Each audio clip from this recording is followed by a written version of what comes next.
മർക്കോസ് എഴുതിയ സുവിശേഷം 16-ാം അധ്യായം. ശബത്ത് കഴിഞ്ഞ ശേഷം മഗ്ദലക്കാരത്തി മറിയയും യാക്കോബിന്റെ അമ്മ മറിയയും ശലോമിയും ചെന്ന് അവരെ പൂശേണ്ടതിന് സുഗന്ധവർഗം വാങ്ങി. ആഴ്ചവട്ടത്തിലെ 1-ാം നാൾ അതികാലത്ത് സൂര്യൻ ഉദിച്ചപ്പോൾ അവർ കല്ലറയ്ക്കൽ ചെന്നു. കല്ലറയുടെ വാതിൽക്കൽ നിന്ന് നമുക്ക് വേണ്ടി ആർ കല്ല് ഉരുട്ടിക്കളയും എന്ന് തമ്മിൽ പറഞ്ഞു. അവർ നോക്കിയാറെ കല്ല് ഉരുട്ടിക്കളഞ്ഞതായി കണ്ടു. അത് ഏറ്റവും വലുതായിരുന്നു. അവർ കല്ലറയ്ക്കകത്ത് കടന്നപ്പോൾ വെള്ള നിലയങ്കി ധരിച്ച ഒരു ബാല്യക്കാരൻ വലത്ത് ഭാഗത്ത് ഇരിക്കുന്നത് കണ്ട് ഭ്രമിച്ചു. അവൻ അവരോട്, ഭ്രമിക്കേണ്ട, ക്രൂശിക്കപ്പെട്ട നസ്രാനായ യേശുവിനെ നിങ്ങൾ അന്വേഷിക്കുന്നു. അവൻ ഉയർത്തെഴുന്നേറ്റു. അവൻ ഇവിടെയില്ല. അവനെ വെച്ച സ്ഥലം ഇതാ. നിങ്ങൾ പോയി അവന്റെ ശിഷ്യന്മാരോടും പത്രോസിനോടും അവൻ നിങ്ങൾക്ക് മുൻപേ ഗലീലയ്ക്ക് പോകുന്നു എന്ന് പറവിൻ. അവൻ നിങ്ങളോട് പറഞ്ഞതുപോലെ അവിടെ അവനെ കാണും എന്ന് പറവിൻ എന്ന് പറഞ്ഞു. അവർക്ക് വിറയിലും ഭ്രമവും പിടിച്ച് അവർ കല്ലറ വിട്ട് ഓടിപ്പോയി.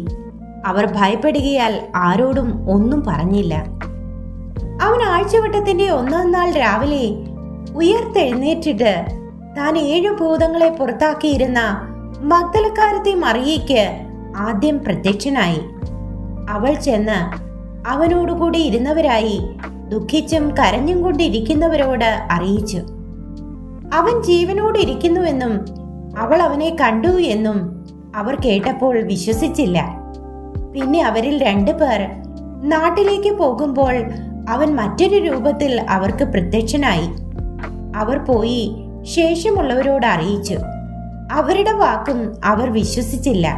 പിന്നത്തേതിൽ 11 ഭക്ഷണത്തിനിരിക്കുമ്പോൾ അവൻ അവർക്ക് പ്രത്യക്ഷനായി.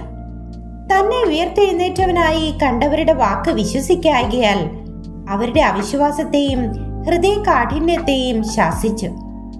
പിന്നെ അവൻ അവരോട്, നിങ്ങൾ ഭൂലോകത്തിലൊക്കെയും പോയി സകല സൃഷ്ടിയോടും സുവിശേഷം പ്രസംഗിപ്പിൻ. വിശ്വസിക്കുകയും സ്നാനമേൽക്കുകയും ചെയ്യുന്നവൻ രക്ഷിക്കപ്പെടും. വിശ്വസിക്കാത്തവൻ ശിക്ഷാവിധിയിൽ അകപ്പെടും. വിശ്വസിക്കുന്നവരാൽ ഈ അടയാളങ്ങൾ നടക്കും. എന്റെ നാമത്തിൽ അവർ ഭൂതങ്ങളെ പുറത്താക്കും. പുതുഭാഷകളിൽ സംസാരിക്കും. സർപ്പങ്ങളെ പിടിച്ചെടുക്കും. മരണകരമായ യാതൊന്നു കുടിച്ചാലും അവർക്ക് ഹാനി വരികയില്ല. രോഗികളുടെ മേൽ കൈവച്ചാൽ അവർക്ക് സൗഖ്യം വരും എന്ന് പറഞ്ഞു. ഇങ്ങനെ കർത്താവായ യേശു അവരോട് അരുളി ചെയ്ത ശേഷം സ്വർഗത്തിലേക്ക് എടുക്കപ്പെട്ടു. ദൈവത്തിന്റെ വലത്ത് ഭാഗത്ത് ഇരുന്നു. അവർ പുറപ്പെട്ട് എല്ലായിടത്തും പ്രസംഗിച്ചു. കർത്താവ് അവരോട് കൂടെ പ്രവർത്തിച്ചും അവരാൽ നടന്ന അടയാളങ്ങളാൽ വചനത്തെ ഉറപ്പിച്ചും പോന്നു.